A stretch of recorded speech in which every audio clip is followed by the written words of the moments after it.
जीव शिवाचा निश्चय बोलला, मुख्य ब्रह्माचा निश्चय, नाना मतांचा निश्चय, आपण कोण हा निश्चय बोलला. मुख्य उपासना लक्षण, नाना कवित्व लक्षण, नाना चातुर्य लक्षण बोलली आहे. मायूस फळाचे लक्षण, पंचभूतांचे लक्षण, कर्ता कोण हे लक्षण बोलली आहे. ग्रंथराज दासबोध सांगत असताना आपली सर्वांची अंतःकरण आनंदाने भरावतात. श्रोता वक्ता श्री रामगुरु हे समर्थांच सूत्र असल्यामुळे वक्ता आणि श्रोता असे संबंध एक राम सांगतायत, राम ऐकतात. असा हा ग्रंथ भक्ताची साधनाने कृपाची दासरथी समर्थकृतीची वचन तो हातात बोल, असं हे रामचंद्रांची वचन मी आपल्याला सांगतो आहे. असं समर्थ आपल्या मनात सांगताय. जसं तुकोबा कधी कधी साऱ्या उपासनेची शपथ घेऊन सांगतात, नांदेड तसंच सांगतात. तसं समर्थांची रामचंद्रांची वचनामध्ये ते माझी नाही, म्हणजे त्यांची असती तरी आपल्याला चांगलीच असती, पण तरी देखील ते आपल्या सद्गुरूंच्याकडे बोट दाखवून ही प्रभूंचीच वचन आहे. त्यांनी जसं सांगितलं तसं नाही दिलं. माझं एक स्वतःच नाही, आणि जरी माझं असलं तरी ते माझं नाही, कारण ती त्यांचं. समुद्राचं पाणी नदीच्या मुखात येतवर जातं, त्याला खाडी म्हणतात. आता खाडी ही समुद्रात आपली आहे, हे सगळं समुद्राचंच पाणी आहे. तसं जे ज्ञान येतं ते भगवंतांच्या मुखातूनच आलेलं आहे. भगवंतांनी नाना अवतार धारण केले, त्यांच्या मुखातून जे ज्ञान आलं तेच हे आत्मज्ञान. गोपाळ कृष्णाने जे सांगितलं तीच भगवद्गीता, विष्णूने सांगितलं तीच हंसगीता. नाना तऱ्हेची जी गीता झाल्या, आणि जे आत्मज्ञानाचे ग्रंथ आपल्याला आज उपलब्ध आहेत, ज्याच्यावरून संतांनी आपल्या आत्मज्ञानाचे ग्रंथ रचलेले आहेत, ज्यांचा आधार घेऊन ते सगळ्या रामगीता, शिवगीता, हंसगीता, भगवद्गीता सर्व भगवंतांनीच झालेले. असं हे आत्मज्ञानाचं वाङ्मय, हे वाघ गंगा हे आपल्यापर्यंत आल्यामुळे कोणाचा अंतःकरण हेलावून जाणार नाही. संत वाङ्मय सामान्य गोष्ट नाहीये. संत वाङ्मयाचं सामर्थ्य अलौकिक आहे. संतांच्या मध्ये जे सामर्थ्य होतं ते सारं सामर्थ्य त्यांनी आपल्या वाङ्मयामध्ये आणलेलं आहे. जे काही संतांचं सामर्थ्य असं आपण म्हणतो ते सारं सामर्थ्य जे भगवंतांचं गोपाळकृष्णाचं सामर्थ्य होतं ते सारं सामर्थ्य भगवद्गीतेमध्ये गोपाळकृष्णाने आणून ठेवले. जर कुणी सम्यक अभ्यास त्याचा करी, जर कुणी त्याच्यामध्ये खोलवर बुडी मारी, तर त्याला ते सामर्थ्य प्रत्ययाला आल्याखेरीज राहणार नाही, तोही समर्थ म्हणून सोडून जाईल. असे अनंत अनेक लोक झाले. ज्ञानेश्वराजी संत जे झाले भगवद्गीतेचा अभ्यास करून ते समर्थ म्हणून झाले, ते विष्णूच झाले. ज्ञानेश्वर भगवान विष्णू असं होऊन गेले. समर्थाने अभ्यास केल्यामुळे ते समर्थच झाले, नाथाने अभ्यास केल्यामुळे ते नाथ झाले. ते नाथ आपण मात्र अनाथच राहिले, ते समर्थ आपण असमर्थ राहिले, ते ज्ञानेश्वर आपण अज्ञानेश्वर राहिलो. आता आपल्या पाठीमागे कुठेतरी चुकून लागायला गेलेलं दिसतं. आपणही वस्तुतः ते व्हायला पाहिजे, पण आपण त्याच्यामध्ये अवगाहन करू शकत नाही, अशी आजची परिस्थिती दिसते. या वाङ्मयामध्ये अवगाहन करायचं असेल, स्नान करायचं असेल, दूध देऊन बसायचं असेल, तर आपल्याला काही पूर्व तयारी करणं आवश्यक आहे. वाटेल त्याला प्रवेश नाहीये. हवा तो म्हणेल मी आता दासबोध वाचतो, ज्ञानेश्वरी वाचतो, तर तसा त्याला प्रवेश नाहीये. हव्या त्या माणसाला अवगाहन करताच येणार नाही. पोहता आल्याखेरी तसं नदीमध्ये उडी टाकता येत नाही. तसंच हे आहे. इथे काही ना काहीतरी अधिकार प्राप्त करून घेतल्याशिवाय या ग्रंथांच्या नुसत्या वरवरच्या वाचनाने खोलवर झूट देऊन बसण्यासारखं नाही. अतिशय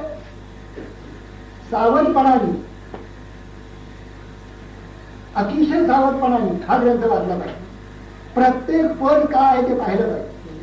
म्हणून ते म्हणतात ना, समर्थ म्हणतात ना, की ज्ञानियापुढे ज्ञान बोलावेचे वाटे. म्हणजे हा ज्ञानाचा ग्रंथ आहे, ह्याच्यात ज्ञान मी सांगितलेलं आहे, पण कोणाला सांगायचं?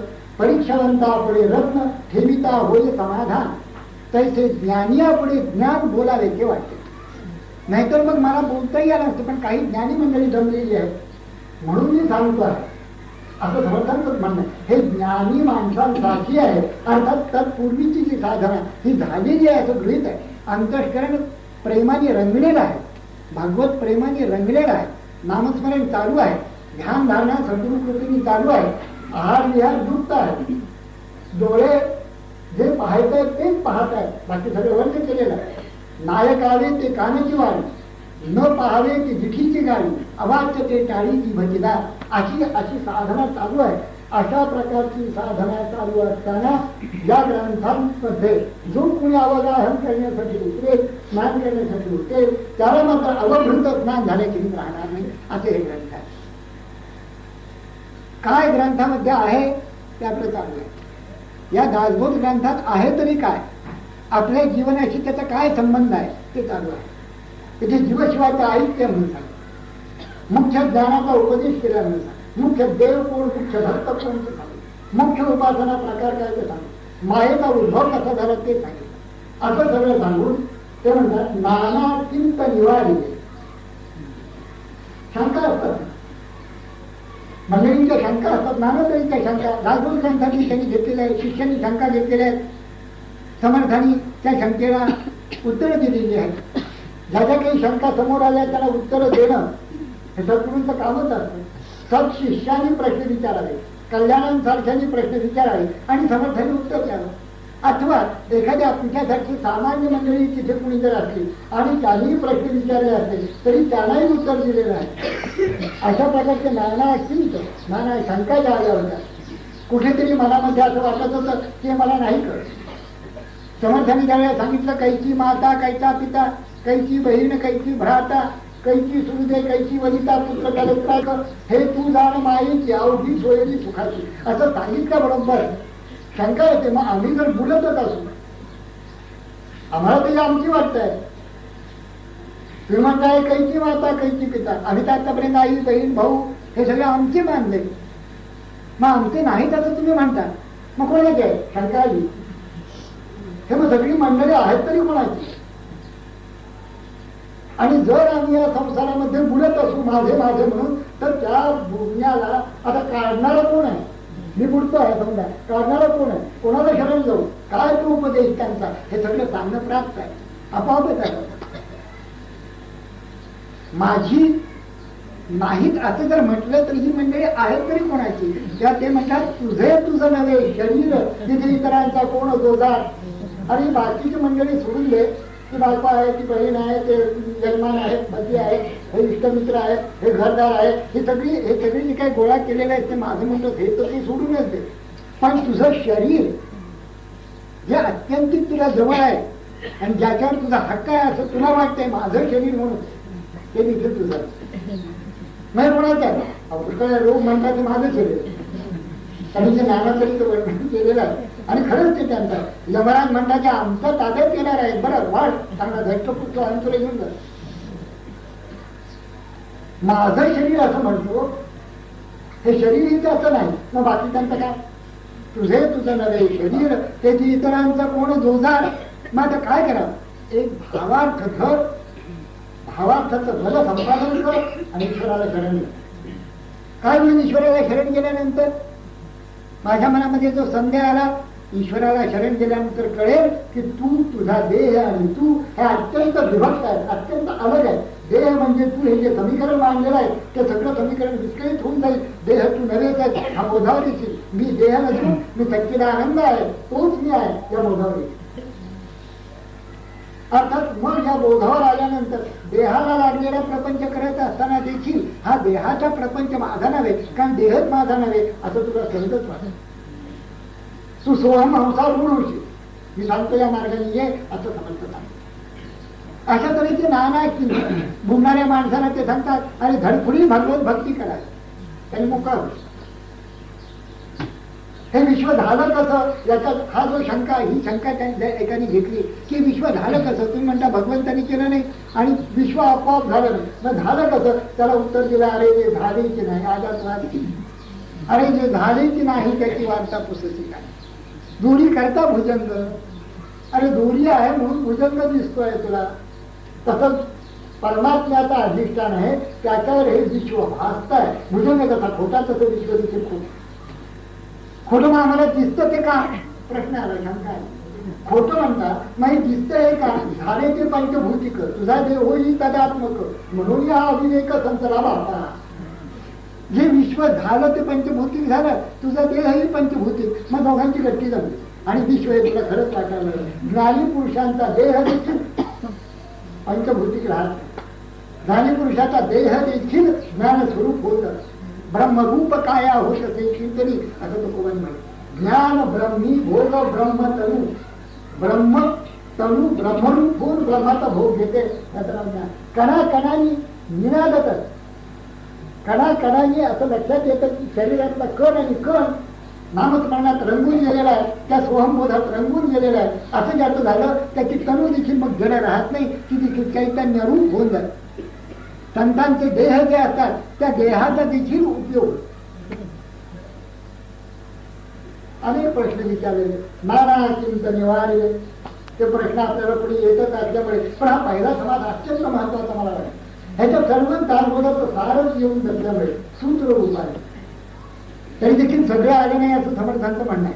नाना चिंत निवारले, नाना संशयोच्छेदिले, संशय नेहमीच येतात. अगदी शेवट साधक उत्तम स्थितीला गेला तरी संशय असा त्याला येतो, मी जाईन ना पलीकडे, परमेश्वर पावेल ना मला, का बरं शंका यावी. तो काही इतका निर्दय आहे, परमेश्वर दया घन आहे, कृपाळू आहे, असं वर्णन आपण अनेक वेळा करतो. संतांनी ते केलेलं आहे. आणि असं काही निर्दयता त्याच्यापाशी आहे का की तो इतका भावाने आपल्याकडे येणाऱ्या भक्ताला देखील नको तू येऊस असं म्हणेल, तुला आमच्याकडे जागा नाही असं म्हणेल. असं कसं शक्य आहे. हा संशयाचं कारण तरी आहे का. पण अगदी शेवटच्या तळीपर्यंत संशय असतो. अगदी उत्कृष्ट साधकाला देखील असतो. म्हणून समजली उभी ठेवून जाते, साधकाची संदेह वृत्ती पुढे होत असेल वृत्ती, या कारणे निसंदेह श्रुती साधू ओळखावा. साधूला संदेह नाही, साधूला असं कधीच वाटत नाही की मी जाईन ना तिथे, जाण्याचा प्रश्नच नाही, मी देव आहे, मी तिथे पोहोचलो आहे. एकदा रामतीर्थाने विचारलं, महाराज आपण देव पाहिलात का. रामतीर्थाने एक क्षणभर देखील विचार केला. ते म्हणाले, अरे देव पाहिलात का. असं का विचार, मी देव आहे, तुला बघायचं आहे ना, मी देव आहे. आणि खरं म्हणजे तूही देव आहे, फक्त तुला माहिती आहे, मला माहिती नाही, मी देव आहे. देह देवाचे देऊळ आत बाहेरी निर्मळ, देव पहावया गेलो तेथे देवती होऊन गेलो, तुका म्हणे धन्य झालो आज विठ्ठला भेटो. तुकोबांचे उद्गार काय. कदा सर्वदा राम सन्निध आहे, मना सज्जना सत्य शोधून पाहे, अखंडित भेटी रघुराज योगू, मना सांडिले मीपणाचा वियोगू. तू अहंकार धारण केलेला आहे, अहंतेने तू बाजूला राहिलेला आहे. आणि म्हणून तुला शंका आहे, संदेह आहे की मी आणि परमात्मा, जीव आणि शिव अत्यंत भेद रूपाने राहतो. शंका काढ, मीपणा टाकून दे, फेकून दे, अहंकार बाजूला काढ. अहंकार गेल्याबरोबर जीव शिवच होऊन जातो, भक्त देवच होऊन जातो. मग त्या आनंदाचं काय स्थिती असली पाहिजे आपण कल्पना करावी. ज्या आनंदाचे प्रकार आपण पाहिलेले आहेत त्या विश्वामध्ये, ज्या आनंदाची काळ धरून आपण कसे बसे जगत होतो, मूर्त्याला जसा काडीचा आधार तसा या संसाराच्या आनंद दुःखामध्ये एखाद्या आनंदाचा आधार घेऊन मुलाचं लग्न झालं, आपण मोठा आनंद मानत होतो. तेवढ्या काडीच्या आधारावर आपण हा संसार सागर करून द्यायला पाहत होतो. एखाद्याला थोडी बढती मिळाली, 5-50 रुपये वाढले, त्याला मोठा आनंद झाला. साक्षी होते, त्याचे 750 झाले, आनंद मोठा. हे जे बुडत्याला काढीचा तो पुढेच होता. मुख्य ओझं होतं मी आणि माझं, माझा प्रपंचाचे ओझे जीवनी म्हणे माझे माझे, बुडताही न सोडी फुंदे कुळाचे माझे. बुडतोय प्रत्यक्ष, पण ते ओझं टाकून द्यायला तयार नाही. तेवढं ओझं टाकलं तर आनंद स्वरूपच होईल, बोलण्याचा प्रश्नच येणार नाही. पण मी आणि माझं टाकू शकत नाही, मग काय धरतो, मग कुठेतरी काहीतरी फुटकळ आनंद जे मिळतात त्यालाच धरतो आणि म्हणतो काय माझा आज आनंद. असा विचार नका, आज पेढे आणले का, मुलाला मुलगा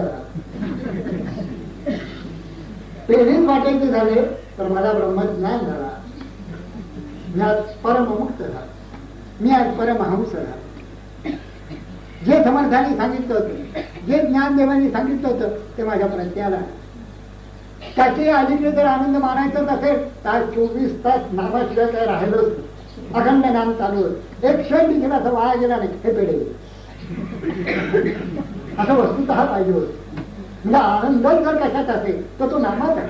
असं कोणी जर म्हटलं मग सकाळी मी 6ला बसलो 12 तास ध्यान, काय सांगू तुम्हाला, तो आनंद ज्या ब्रह्मानंदाची अखंड धारणा या संतांना असते त्याची चुणूक का होईना मला मिळाल, त्याचे किरण का होईना मला मिळाल. हे पेढे आता काही आनंदात पेढे वाटायचे. मुलाला मुलगा झाला तर त्यांनी त्याचा अर्थ तू आजोबा झाला, आता तू मांडण्याच्या दारात आलाय, 10 वर्ष झाली, तुझी बुद्धी आता थांबते हळूहळू. मग आता विसरून जाशील, नामकरण करायचं हेही विसरशील, गीता ज्ञानेश्वरीची काही आता शब्द आठवणार नाही, असं बुद्धी होईल पुढी. आजोबा झाला ह्याच्यात पेढे वाटायचे, जन्म झाला मुलाचा ह्याच्यात ते पेढे वाटण्याची गोष्ट आहे. मला तर असं वाटतं जन्म झाला की राहिला, कारण आता व्याप आला सगळा त्याच्या पाठीमागे, त्याच्या पाठीमागे आपल्या पाठीमागे. आता त्याची आजारपणे काढायची हा आपल्याला व्याप आहे, आणि काही जर झालं कमी जास्त तरी आपल्याला व्याप आहे. जन्म संसार म्हणजे सदैची स्वा, नाही मरणाची उधार, मापी लागले शरीर घडीने घडी, नित्य काळाची संगती, असं म्हटले समजलं. या संसारामध्ये आनंद कुठला, आनंद आहे परमार्थामध्ये, आनंद आहे परमार्थामध्ये, म्हणजे नामस्मरण करण्यामध्ये अखंड स्मरण आहे. मी आणि तो एकच जर आहे तर स्मरण अखंडच पाहिजे. मी हवे तितक्या वेळी नाम घेईन, नाही समजा नाम घेतलं तर अंतःकरणामध्ये ती निनादच राहणार आहे, अखंडच आहे ना. नामाचं स्मरण हे अखंडच असतं. एखादा विषय लक्षात घ्यायला की मी लक्षात आहे असं काही त्याला जॉब करायला लागत नाही, तो सगळंच लक्षात असतो. तसंच हे आहे, नामाची आणि त्या जीवाची एकदा गाठ पडली अखंडित, म्हणजे मग तो घेत असो किंवा नसो अखंड त्याच्यामध्ये आहे. एकदा कुणी सोहम बोधानी 6 होऊन बसला म्हणजे त्याला मग सोहम सोहम असं करायला लागेल, अहम सोहम वळली. अशा या परमार्थामध्ये आनंदाची बरसाट असताना आणि साऱ्या संतांनी आनंद लुटलेला असताना आपण फुटकळ आनंदाला धरतो आणि तिथे काही ना काहीतरी गडबडगुंडा करत असतो, संशय राहतो, मग मला तो आनंद प्राप्त होईना. काही काही संशय असे चमत्कारिक असतात. आमचं वय अवघड 40 आहे, केसी पिकला नाही, तो तुम्ही परमार्थ करायला सांगता. आता आमचं त्याला 60-65 झाली, आमच्या मुलींची सगळ्या लग्न झाली, मुलांची सगळ्या शिक्षण होऊन त्यांची लग्न झाली, सुना घरात आल्या, म्हणजे मग आम्ही बघू परमार्थाचं. मग तुमच्याकडे येऊन ज्ञानेश्वरी ऐकायला हा आणखीन एक भ्रम. म्हणजे समर्थ काय आजोबा झाल्यानंतर बाहेर पडले परमार्थ करायला, का नाथांजवळ 50 होतं मग ते परमार्थ करायला बाहेर पडले, का ज्ञानोबा माऊली कधी बाहेर पडली. परमार्थ करायला केव्हा लागायचं, कोंडलेकर महाराज केव्हा बाहेर पडले, 10 वर्षाचं वय होत, नाथांचं 10 वर्षाचं वय होत, समर्थांचं 12 वर्षाचं वय होत, ज्ञानवंत वयच नव्हतं. दशीची वाट न पाहता वयची त्या गावाला न येता बाळपणीच सर्वज्ञता तयार. असे हे महान महान संत केव्हा त्यांनी परमार्थ केला.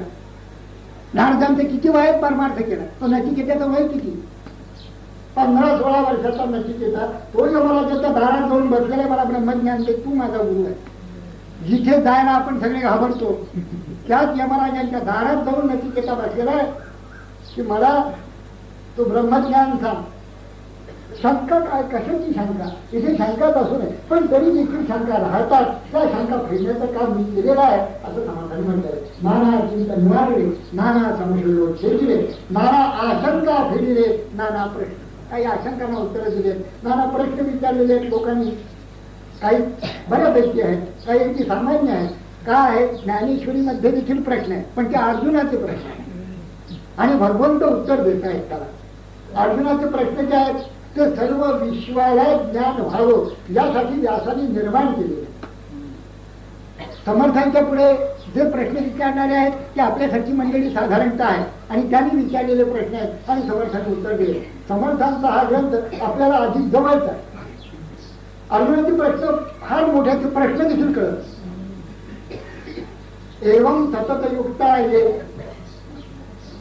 भक्ता माम पर्युपासते येच्याप्यक्षरम अव्यक्तम तेषां की योगवित्तमा. हा काय प्रश्न आहे विचारून बघा बरं. 50 लोकांना विचारायचे प्रवचन करायचे त्यांनाच विचार त्या काय प्रश्न आहेत ते म्हटलं अहो सगून का निर्गुण याचं उत्तर आहे सगून भक्ती करा.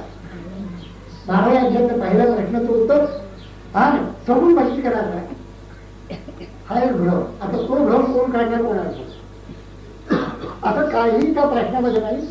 तेच्यामध्ये योगवित्तमा. योगवित्तम कोण आहे या शब्दासाठी लक्षात घ्यावं. ते प्रश्न जे आहेत ते प्रश्न अतिशय आपल्याला इथे हा श्लोक मला घेतला होता. हे जे प्रश्न आहेत अर्जुनाने विचारलेले जायसी चेत कर्म नसते मता बुद्धिर्जनार्दन तत्किम कर्मणी घोरे माम नियोजयाची केशव. हे जे प्रश्न आहेत हे अतिशय महत्वाचे प्रश्न आहेत.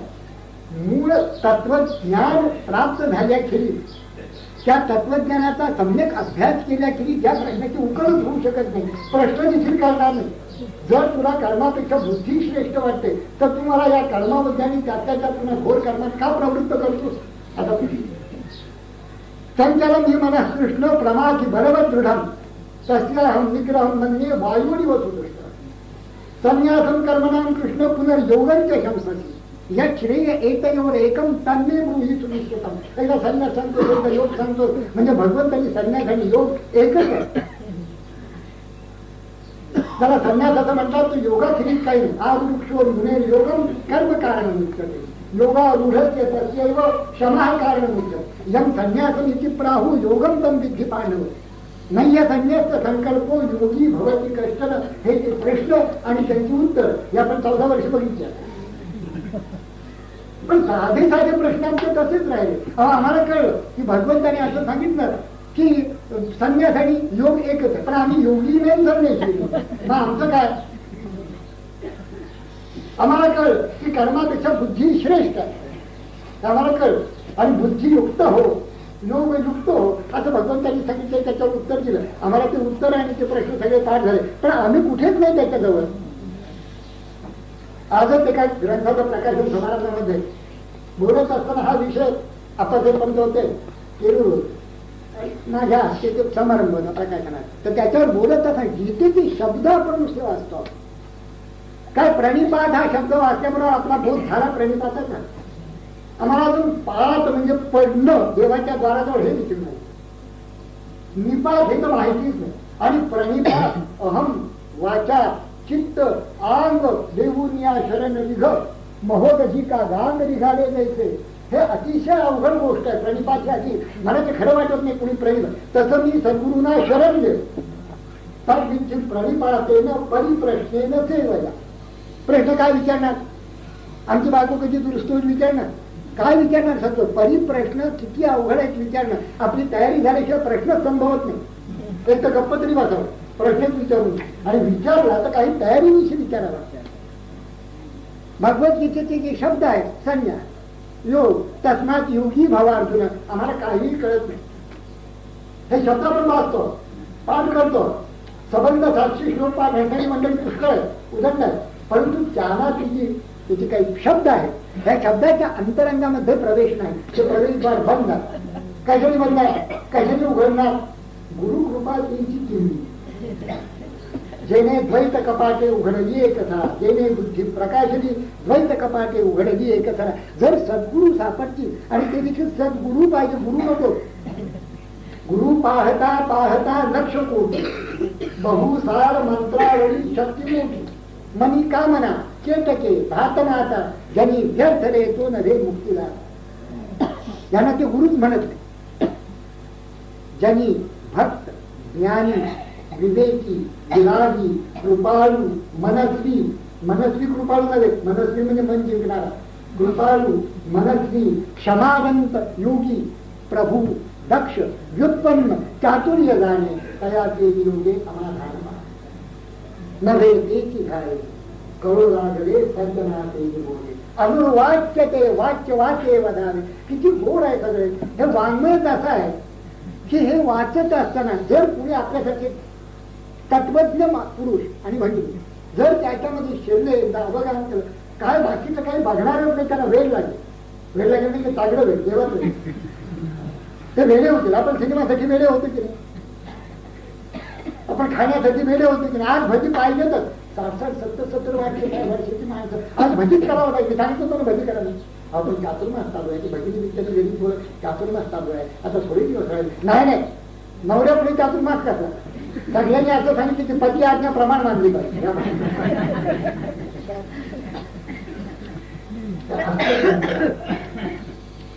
नाना चिंत निवारले नाना संशय छेदले नाना शंका फिरले नाना प्रश्न ऐसे बहुधा निरोचले.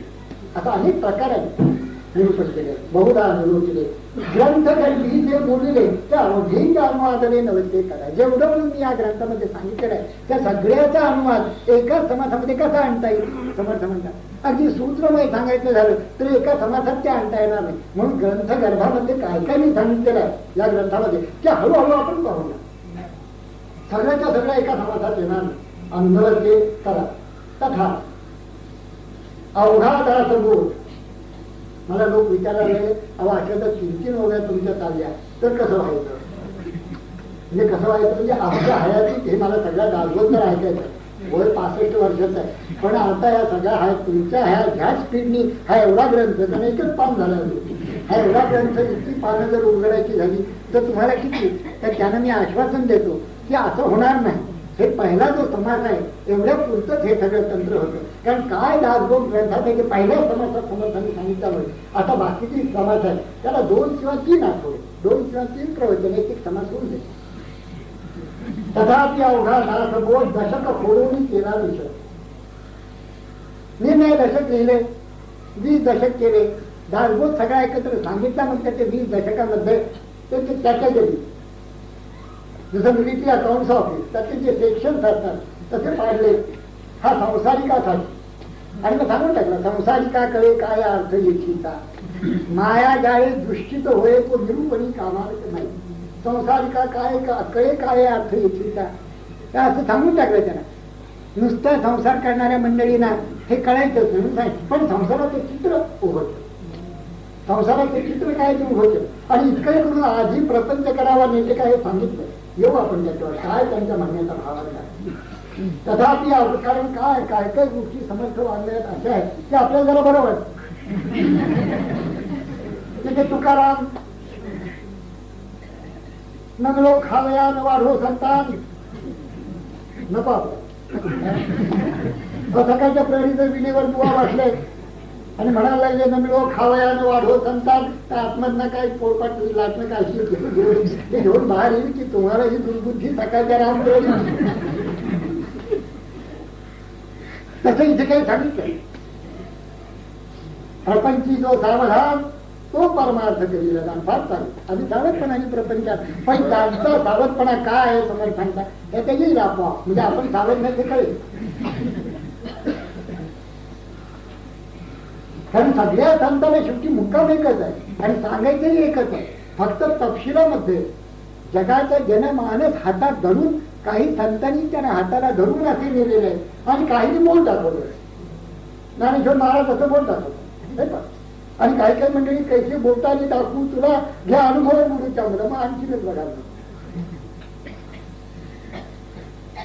समर्थांनी प्रपंचाची काही स्तुती केली नाही. त्यांना जर असं विचारलं महाराज आम्हाला तुम्ही जर प्रपंच करायला सांगता एवढा असा अगदी सावधपणाने करा चांगला करा नीट नेटका करा असं सांगता मग आपलं काय आपण कशाला गेलं 12 वर्षी बाहेर पडून आणि सारे संतांनी प्रपंच केले झिंडवडे कशा करता काढले असं जर विचारलं तर ते त्याला असं उत्तर देतात की प्रपंच जो सर्वसामान्य माणसं करतात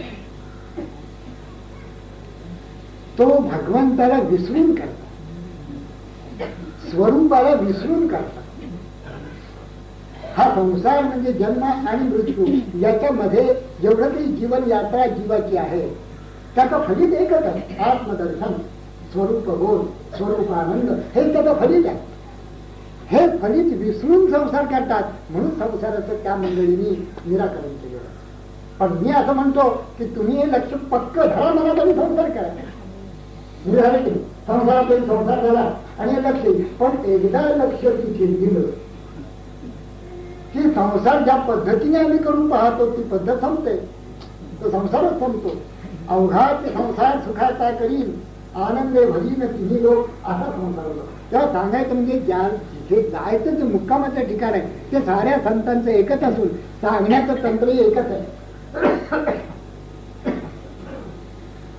फक्त एकंदर तत्कालीन जो लोक समुदाय आहे त्याला हाताळायचं धरलं पाहिजे, त्यांच्या मनामध्ये ते शिरलं पाहिजे, किंवा मनात शिरून हाताला धरून ते आपल्याला नेत असतात, एवढं यापेक्षा आणखी मिळत आहे. तथापि अवघा दास बोध दशक फोडून केला विषय, जे जे दशकींचा अनुवाद ते ते दशकी बोलला. ज्या ज्या दशकामध्ये मला एखादा विषय सांगायचा होता त्या दशकामध्ये ज्ञान दशक म्हटला, ज्ञानाचं विवरण केलं. एक भक्तीचा दशक म्हटला, भक्तीचं विवरण केलं त्या दशकी. पण भक्ती म्हटली म्हणजे ज्ञानाशिवाय, ज्ञान म्हटलं तर भक्तीशिवाय. भक्तीचे उदरी जन्मले ज्ञान हे जे तत्व आहे ते काय होतं. असं होऊ शकत नाही की मी नुसती भक्ती करतो, मला ज्ञान केव्हा होईल असं नाही. ज्ञानाचं लक्ष समोर पाहिजे. साधकांनी साधना करत असताना आपलं लक्ष काय याच्याकडे जरा देखील डोळेझाक करता कामा नये. लक्ष आहे जीव शिवाची का. हा जीव मुळातच आनंद स्वरूप असताना, सच्चिदानंद रूप असताना त्याला आपल्या स्वरूपाचा विसर पडलेला आहे. त्याचा पुन्हा आठवण करून त्या जीवाला द्यायचा ही साधना आहे. कोणत्या पद्धतीने आठवण करून द्यावा, काय करावं म्हणजे या जीवाला आपल्या स्वरूपाचा आठवण होईल, एवढाच प्रश्न आहे. त्याच्याकरता कोणी नामस्मरण करील, कोणी गीता, ज्ञानेश्वरी, उपनिषद, भगवद्गीता सारख्या ग्रंथ अभ्यास होईल, दासबोध, भागवत याच्यामध्ये शिरून अगदी त्याचा अर्थ काढून पाहिजे, चिंतन करील, मनन करील, एखादा श्रवण करून तिथे जाईल. ध्यानेन आत्मनि पश्यन्ति केचित् आत्मानमात्मना अन्ये सांख्येन योगेन कर्मयोगेन तापरे अन्ये तु एवं अजानन्तः श्रुत्वा अन्येभ्यः उपासते ते चाचितरन्त्येव मृत्युं श्रुतिपरायणाः. असे श्रुतिपरायण देखील हा जन्म मृत्यूरूपी सागर तरुणपणे जातात. असं नाना मार्गाने जातील, पण त्यांचं ध्येय एकच आहे. ध्येय हे आहे की सद्गुरु कृपा संपादन करून जीवशिवाचा ऐक्य कसं होईल, माझी स्थिती, माझं स्वरूप, माझं मूळ जे काय आहे सच्चिदानंद रूप ते माझं मला कधी प्राप्त होईल. समर्थांनी स्पष्ट सांगितले, जयाचे तया चुकले प्राप्त नाही. त्याची कारणे सांगितले, गुणे गोविले जाहले दुःख दे, गुणा वेगळी वृत्ती ते जुने ठेवणे. व्यासांपासून चालत आलेलं आपलं ठेवणं, जुने ठेवणे, मी पण हे अर्थ माझा आम्ही पण जायचं कसा, यावर ही निरूपण आहे सगळी. हे चरमलक्ष, आत्मदर्शनाचं चरमलक्ष, स्वरूप बोधाचं चरमलक्ष, याच्याकडे दुर्लक्ष करून कोणतीही साधना फलद्रूप होऊ शकत नाही. कारण फलाकडे दुर्लक्ष आहे. म्हणून साधकांनी पक्क लक्षात आपण ठेवलं पाहिजे की जे चरमलक्ष आहे त्याच्याकडे जरा देखील डोळे झाक होत नाही ना. सकाळी उठल्यानंतर चिदानंद रूप शिवोहम शिवोहम म्हणा, रात्री झोपताना चिदानंद रूप शिवोहम शिवोहम म्हणा. सबंध दिवसामध्ये त्याच्याकडे जाण्यासाठी कुठे जर बोधामध्ये मालिन्य आलं असेल तर ते काढून टाकण्यासाठी साधना करा. एक राम नाम घेतलं तर सच्चिदानंद होऊन जात. त्याच्यात काही शंका बाळगण्याचं कारण नाही. वाऱ्यापळ्याने उफराट नाम जपलं तरी तो मुक्त झाला असं समर्थाने दाखला दिले. आणखी कित्येक तर नामे पाषाण तर पाषाण देखील तरतात सागरावर. सेतू नाम लिहिल्याबरोबर राम असं लिहिल्याबरोबर ते तरतात. तर हा पाषाण का तरणार नाही भाऊ असं समर्थन. काहीच न करिता प्राणी म्हणजे इतर कुठलीही साधना जरी त्याची झाली नाही. राम नाम जपे वाणी तेने संतुष्ट. वाणी नुसत्या जिभेने जरी राम नाम घेतलं तरी तेने संतुष्ट चक्रपाणी भक्तालागी सांभाळी. तो भक्तांना सांभाळतो याचा अर्थ हा नाम घेतो ना, आता वाणीने घेतो ना, आता मनाने घ्यायला सांगतो, मग ते नाम श्वासावर घ्यायला सांगतो. मग ते नाम परेपर्यंत कसं जाईल ते पहा. मग ते नाम परेहून परते, नगिंते विवरते, परेहून परते. तिथे कसं जात ते सांग. आणि त्याच्यानंतर आपोआपच तिथे गेल्यानंतर सकळांचे अधिष्ठान तेच माझे रूप ठेवून, अवघी सत्ता आली हाता नाम याचा खेचरी जाता, असं होऊन कसं जात. सकाळी उठल्याबरोबर म्हणा तिला रूप मला काय कमी आहे, मी आनंद स्वरूप आहे. माझा देहाची मनाची आणि बुद्धीची अत्यंतही संबंध आहे. देह मन बुद्धी आपल्या प्रागजन्य संस्काराप्रमाणे जशी असेल तशी असो, मी मात्र अखंड आनंद स्वरूप चिदानंद रूप असा आहे. असा बोध रात्री झोपताना देखील तसंच करायचं, तोच मी आहे अशा बोधात झोपावं. आणि मध्ये सगळ्या काळामध्ये कुठे ज्ञानशिरी वाचावं, कुठे दासबोध वाचावं, कुठे भागवत पाहावं, कुठे नामस्मरण करावं. एखाद्या कंटाळ्याला दुसरं करावं, कंटाळा येणार. सिनेमा कसा 3 तास तच राहून बघत असतात किंवा नाटकाची गाणी जशी तास ना तास ऐकत जातात, किंवा रमी काय सांगा आम्ही टीव्हीत खेळायला जात असेल. शनिवारी वाटतं ती बसायची. आम्ही रविवारी जायचे तेव्हा ते शनिवारी बसायचे. रविवारी मी सोमवार आमचा वार होता तर शनिवारी रात्री ही मंडळी बसायची खेळायला जिमखाना. आताही तेच चालू असेल, मला माहिती नाही. शनिवार रात्र, रविवारचा संबंध दिवस, रविवार रात्र आणि सोमवारी आम्ही पुन्हा जेव्हा जायचं टीव्ही खेळायला 6:30च्या सुमाराला, त्यावेळी ही मंडळी असा पत्ते आणि टेबल कुठेतरी झोपलेले, कुठे खायची खाली पिणी थोडी तिकडेच हॉटेलमधला गेल्यानंतर आणायची खायची. मी मनात त्यावेळेला विचार करत, त्याला आता 25 वर्ष होऊन गेली, विचार करत असे की काय हे जीवन काय जगताय, कशाच्या कशा भ्रांतीमध्ये माणसं आहे. अशा प्रकारचं जीवन, पशुतुल्य जीवन माणसं जगू शकतात. ना आहाराची शुद्धी, ना विहाराची शुद्धी, ना मनाची शुद्धी, ना बुद्धीची शुद्धी, ना देहाची शुद्धी, कशाची शुद्धी नाही. आता अशुची सदा सर्व काळ काय जीवन असेल सांगा. या जीवनानेच आता जगामध्ये प्रॉब्लेम्स निर्माण केलेले. हे जे जीवन जगतात यांनी ते प्रॉब्लेम्स निर्माण केलेले. शुद्ध जीवन जगताना प्रॉब्लेम्स शंकाच काही नाही. कोणत्या पातळीवर आपण जीवन जगावं. प्रत्यहम प्रत्यवेक्षेत नरश्चरित महात्मनः किंबे पशुही तुल्यम किंबनु सत्पुरुषैरीची. सत्पुरुषांसारखा आपण जीवन जगतो का पशुसारखं प्रत्येक, पण बघायचं पुरुष जे जे दशकींचा अनुवाद, ते ते दशकी मूल्य, नाना ग्रंथांच्या संमती, उपनिषदे, वेदांत श्रुती आणि मुख्य आत्मप्रचिती शास्त्रे सहित. कसे शब्द आहेत. मला हे शब्द, हे शब्द नव्हती देखा ब्रह्म साम्राज्य दीपिका अर्जुनाला जी चित्कळिका उजळी या श्रीकृष्ण. काय मी बोलतो, समर्थ म्हणतात काय मी बोलतो. माझं ज्ञान ते किती. केवळ एका व्यक्तीचं ज्ञान हे अपुरच असतं, नेहमीच अपुरं असतं. काय सगळं त्याला माहिती होईल म्हणून मग ते काय करतात, नाना ग्रंथ, नाना ग्रंथांच्या संमती, नाना ग्रंथांच्या आधाराला घेतलेले आहेत. उपनिषद, वेदांत, श्रुती सगळ्या आपल्या आधाराला घेतलेले आहेत. शास्त्र सगळी आधाराला घेतलेली आहे. सद्गुरू मला भेटलेले आहे, सद्गुरूंची कृपा झालेली आहे. पण तत्पूर्वी मी शास्त्रांचा अभ्यास करून शास्त्र काय आहे तेही बघितलेलं आहे. शास्त्रांचं आरोढन केलं, शास्त्रामध्ये अवगाहन केलं, शास्त्र काय आहेत आपली ती समजून घेतलं. समर्थ म्हणतात त्याच्यानंतर सद्गुरूंकडे गेलो. आणि सद्गुरूंकडे गेल्यानंतर लक्षात आलं की या शास्त्रामध्ये हे आहे. चित्तन कळत नव्हतं.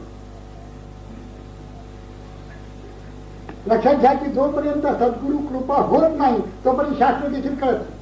नुसते शब्द काय, तुझे वाक्य व्यक्ती न येता देवा, जो जाणे आपुया जाणीवा तो काहीच नव्हे हे मत भावा भरवतेने आले. अर्जुन म्हणतात देवाला, जोपर्यंत तुझं वाक्य माझ्या कानावर येत नव्हतं, तू मला उपदेश देत नव्हतास, तू काय हे मला जोपर्यंत कळत नव्हतं, तुझे शब्द उपदेशाचे माझ्या कानामध्ये पडले नव्हते, तोपर्यंत हे नुसते शब्द होते शास्त्राने. आणि जर तुम्ही असं म्हणेल की मी माझ्या बुद्धीने तिथे जाईन तर तो काहीच नव्हे हे मत भावा भरवतेने आहे. तुझे वाक्य सूर्य कर फाकरे.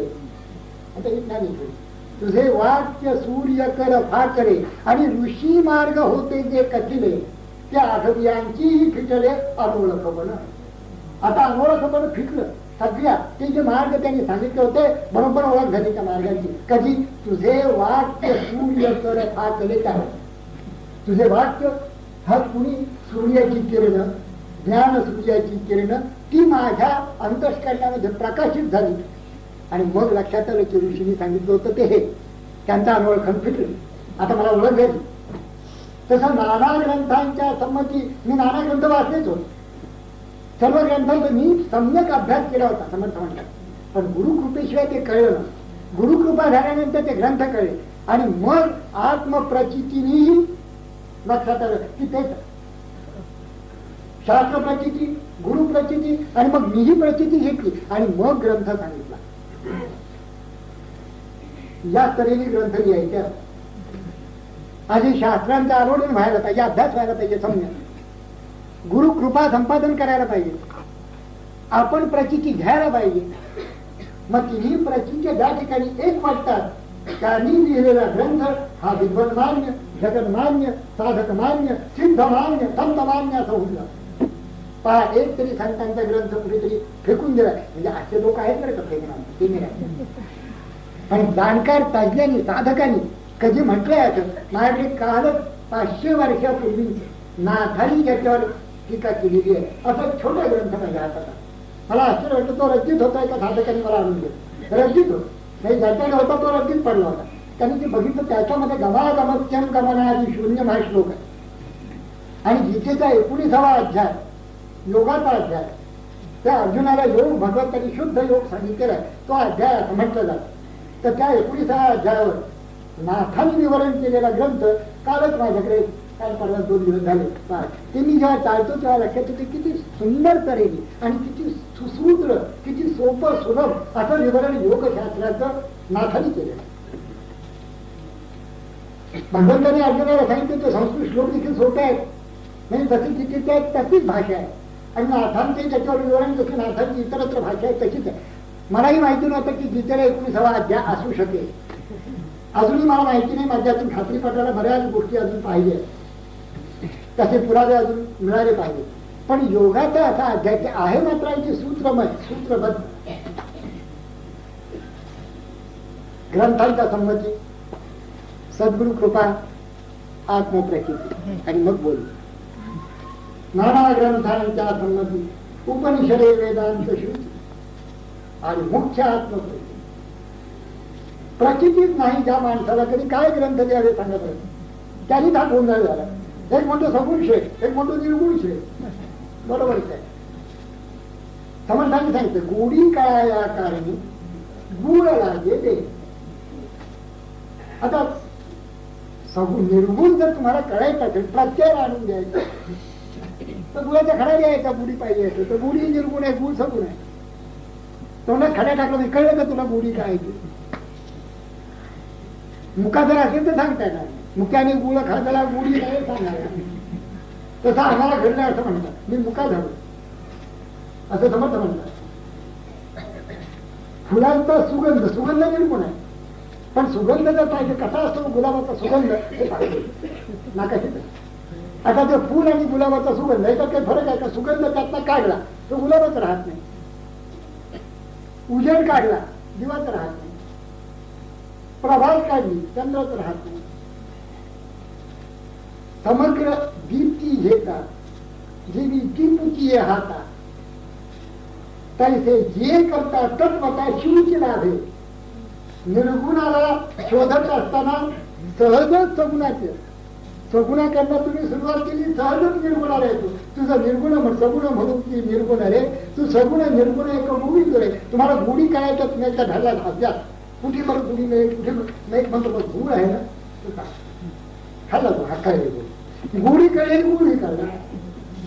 निर्गुण आणि सगुण काय दोन आहे. ज्याला निर्गुणाचा बोध झाला त्याला लक्षात येतं की सारी रूप हरीचीच रूप आहे, दुसऱ्या असू शकत नाही तिथे. हा आकार हा वर्ण जसं विनोबाजी म्हणतात की खडी साखरेचा खडा वाटोळा चौकोनी आहे, त्रिकोणी आहे, अष्टकोनी. त्याचा वर्ण पिवळा आहे, पांढरा आहे. पण गोडी एकदा तुम्ही खायला लागला